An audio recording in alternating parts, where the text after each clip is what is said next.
My name is Bartel. I live in Southampton, and I've lived there for about 9 years. We are at BookHampton in East Hampton, and I'm the store manager. So when the pandemic hit, we closed our doors, but we still were shipping out books. So we would take orders from customers, and we would send them out. We couldn't do curbside. We couldn't have people come in the store. But I didn't want to stop selling books, so I had to figure out how to make that work. So I ended up just taking orders over the phone, or we take web orders, or through our Instagram we were taking requests, and we would send them out through UPS or USPS every day, sometimes over 60 pieces a day. I was here the whole time. I came here every day. Maybe like Wednesdays or Sundays I wouldn't come in sometimes just to have a day off, but I was working the whole time. I certainly was watching what other bookstores were doing. A lot of them did just kind of shut down at first for like a month or so, and then started doing what I was doing with shipping out. But I was one of the few places that just kept going. And I did that because a lot of people came out here during the pandemic from the city, and we had a huge population boom. And I just thought if it was a safe way, number one, an easy way to keep getting revenue, and even if it was a lot less than what we could make, it was worth doing and worth trying to bring in what we could to keep this place going. Philosophically, yes. I mean, I don't think the government would label a retail business, even if it's books, is essential, but I did. I mean, I thought it was important that people got books in their hands. As crazy and as stressful as it was, I thought it was a really important job for me to do for the town and for myself. And books helped a lot of people get through a time when they just didn't have much to do. They had to stare at screens a lot of the time, so they were reading physical books instead of like reading digital books. I found that to be the case. So it was an important job, yes. I don't know if I'd be one to say that the pandemic helped with anything. Um, but I would say that the pandemic was good for books and book sales in general, all around, not just us, but book sales all around were up. And that's from major competitors and, of course, places like Amazon. But yeah, physical book sales were up. And so a lot of people were just home trying to stay sane and maybe disassociate or learn something new.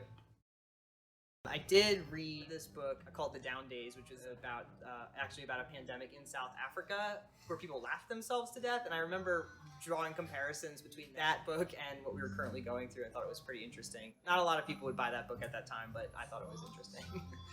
We sold a lot of fiction across the board.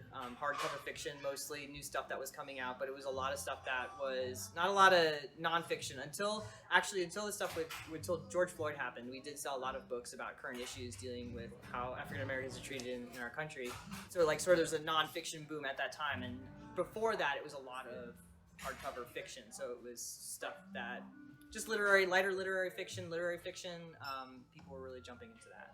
But I do remember that in terms of like storybooks and books for very young children, I didn't sell a lot of them at the time, and that really has to do with parents coming into the store and really looking through the books and seeing what they want for their kids, or kids finding stuff. So we didn't have that, and it was hard to hand sell over the phone when I was trying to explain like what I thought was good. I mean, I did sell kids books and did put things together for families and for kids, but we sold a lot less kids books during the pandemic than adult books. Adult books carried us through that.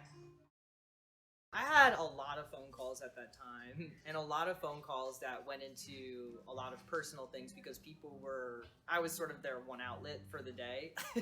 So I would, hold court with people on the phone and talk about sort of what they were going through, what they were feeling. They were talking about how they couldn't get away from their kids. I had one woman call me from one of her closets in the house because she was trying to get away from her children. Not in a mean way, but just sort of like in a way just to have a moment. And so there were a lot of these non-book conversations I was having where people just needed to talk. One of my favorite customers, actually, her name's Judy Little. She was in California at the time, I believe, but she would call the store and just talk to me. She'd order books, but she would just talk to me and just ask how I was doing, and so she was really sweet during that time.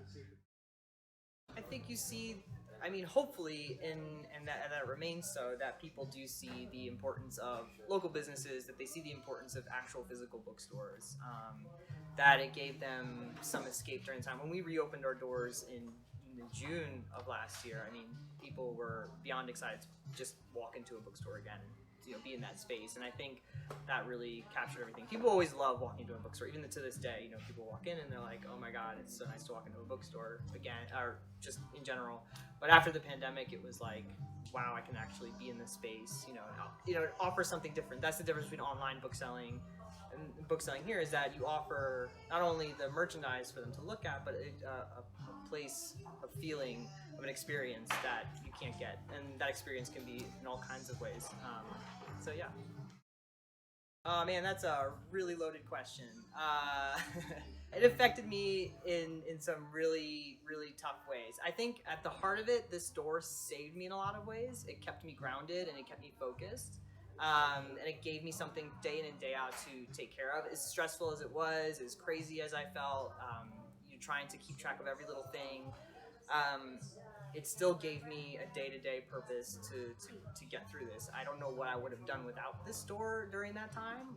2020 was just a hard year for me, so I think I'll just leave it at that. But it helped me continue to evolve eventually and maintain myself, and I'm very appreciative of this space for giving me that.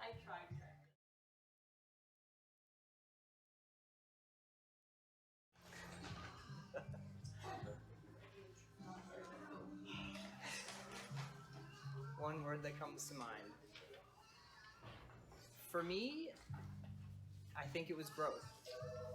The pandemic, on a personal level, required me to take a look at myself and my behaviors that I'm still working through at this point, that had kind of held me hostage for a very long time in my life. And for me, I'll always look back at this as a real paradigm shift in my life with how I treated myself and others. And I think that's it. I think it was growth.